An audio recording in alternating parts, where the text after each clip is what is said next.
अब हम बात करते हैं प्रोबेबिलिटी की। प्रोबेबिलिटी क्या होती है, इसका यूज़ कैसे करते हैं हम और कहाँ-कहाँ इसका यूज़ हो रहा है। प्रोबेबिलिटी जो होती है हम पहले ही बता चुके हैं कि इसमें एक एक्सपेरिमेंट होता है। प्रोबेबिलिटी जो होती है, a branch of mathematics dealing with likelihood और chance of different outcome. It provide the quantitative description of chance of an event occurring. किसी भी इवेंट के अकरिंग के चांस को प्रोवाइड करती है। Various field such as statics में use, finance, science, artificial intelligence, हर जगह आपकी प्रोबेबिलिटी यूज हो रही है। हम ये फाइंड करते हैं किसी इवेंट के हैपन होने के क्या चांसेस हैं या नहीं। अब इसमें सबसे पहले हम यूज करते हैं experiment. The process lead to one और मोर आउटकम। जो एक्सपेरिमेंट होता है, sample space set of all outcome of an experiment. सारे के सारे जितने भी आउटकम होंगे वो आपके सैंपल स्पेस में आएंगे।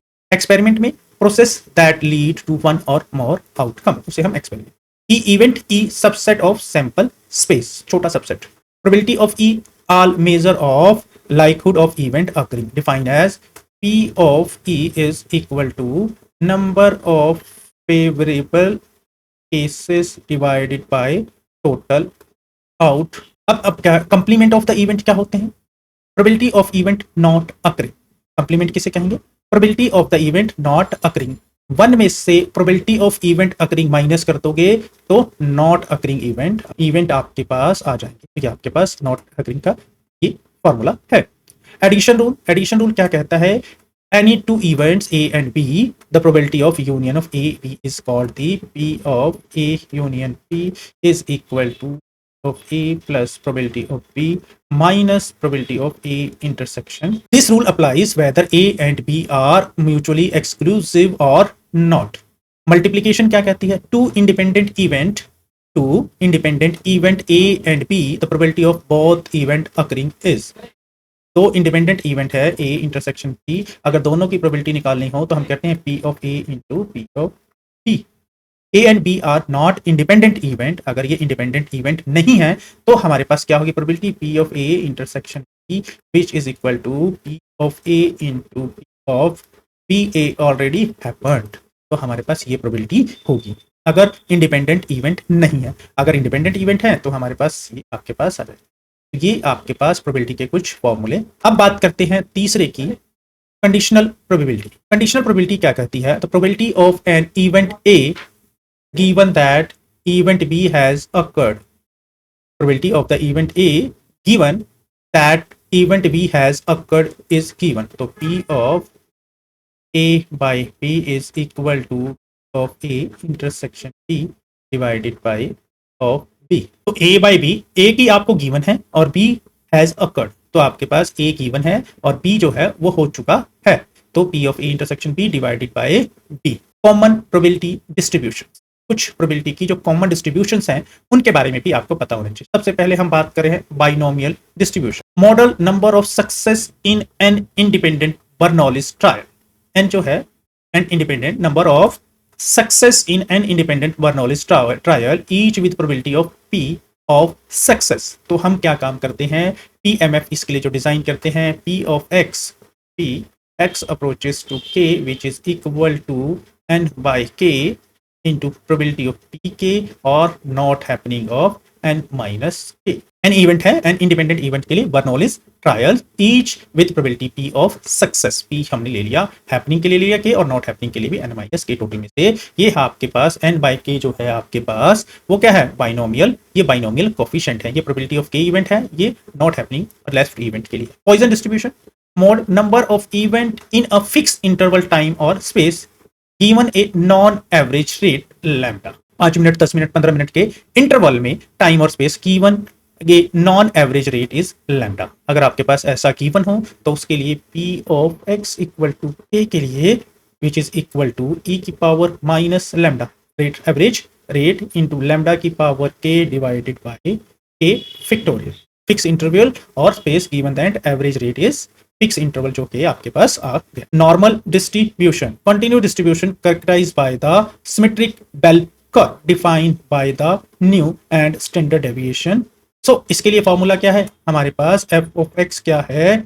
1 by nu 2 pi into 1 by 2 e की power into x minus nu divided by nu deviation का होल स्क्वायर। तो ये आपके पास फॉर्मूला। एक्सपोनेंशियल डिस्ट्रीब्यूशन, ये 4 तरह की होती है।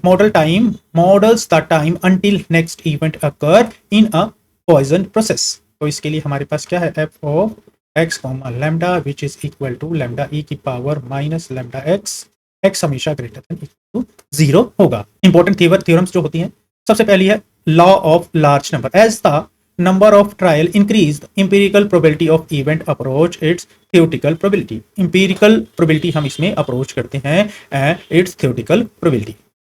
Center limit theorem sufficient for large sample size. The sampling distribution of the sample means will be normally distributed regardless of the shape of the population distribution. ये sufficient होती है for large sample size के लिए।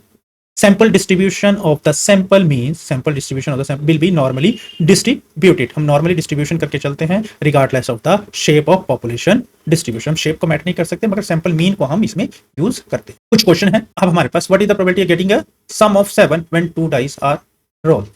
तो total possible outcome when rolling 2 dice, तो 6, एक dice में 6, दूसरी डाइस में 6, तो टोटल 36। सम ऑफ 7 सम लेना है तो क्या क्या हो सकता है, पहली वाली पे 1 आए, दूसरी वाली पे 2 आ जाए, पहली वाली पे 2 आए, दूसरी वाली पे 5 आ जाए, 3-4 यही कॉम्बिनेशन हो सकते हैं, या इसका उल्टा 6-1 5-2 और 4-3। तो टोटल कॉम्बिनेशन कितने हो गए हमारे पास 6।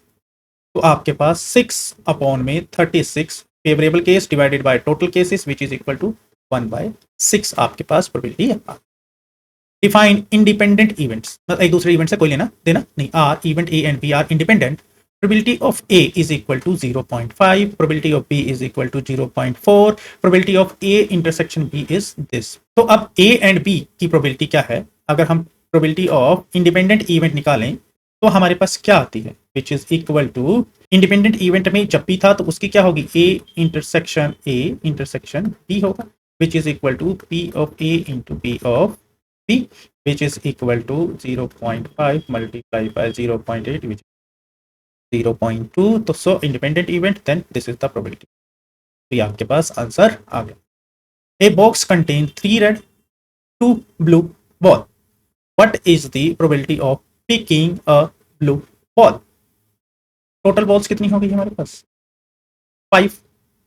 फेवरेबल आउटकम हमने कितने, what is the probability getting a blue ball, तो 2 हो गई। ब्लू बॉल्स कितनी है हमारे, तो आपके पास प्रोबेबिलिटी क्या होगी, टोटल 2/5 आपके पास प्रोबेबिलिटी होगी। A class 50 student, 30 are boys and 20 are girls, what is the probability of randomly selecting a boys? Total number of boys, total number of boys divided by total student अभी होगा, तो which is equal to 30/50 which is equal to 5 आपके पास probability of boys हमारे पास आ गई। Calculating the expected value of random variable x defined by the. इस video में दोस्तों इतना ही, नेक्स्ट लेक्चर में मिलेंगे नए टॉपिक के साथ। अगर आपको मेरी वीडियो पसंद आई तो मेरे चैनल को सब्सक्राइब, वीडियो को लाइक करना ना भूलें। थैंक यू दोस्तों, मिलते हैं अगली वीडियो।